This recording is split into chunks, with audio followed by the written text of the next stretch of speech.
The tone on the dais today was surprisingly optimistic. However, Portlanders are divided on using taxpayer dollars to fund the Moda Center renovation. A small protest gathered here outside City Hall with one person yelling on a megaphone, yelling things like no bailouts to billionaires, yelling so loud, in fact, that they actually interrupted Council President Jamie Dunphy's opening remarks. And then two people were escorted out of council chambers for acting out in similar ways. Listen. This is an exercise of the First Amendment. I am really tired of workers financing billionaires. Is that inside or It's outside? Can we please have technical turn up the volume? I can't hear you, Yeah, Tony. don't understand. Thanks. And we want to talk about renovation? This.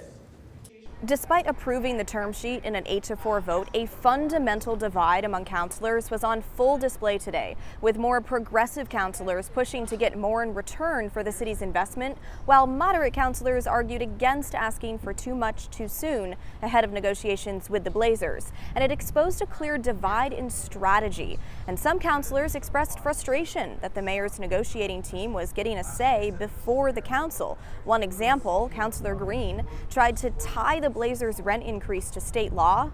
Well, that failed in a familiar 6-6 vote.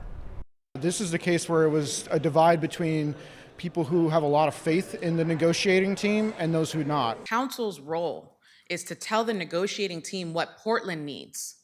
The negotiating team's role is to figure out how to get there.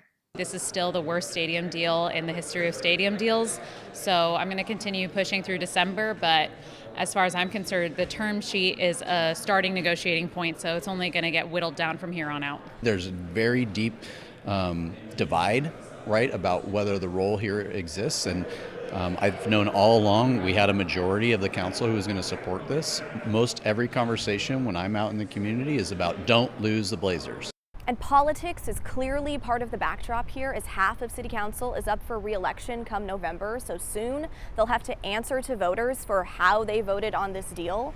That's just another layer playing into today's debate. In downtown Portland, Blair Best, KGW News.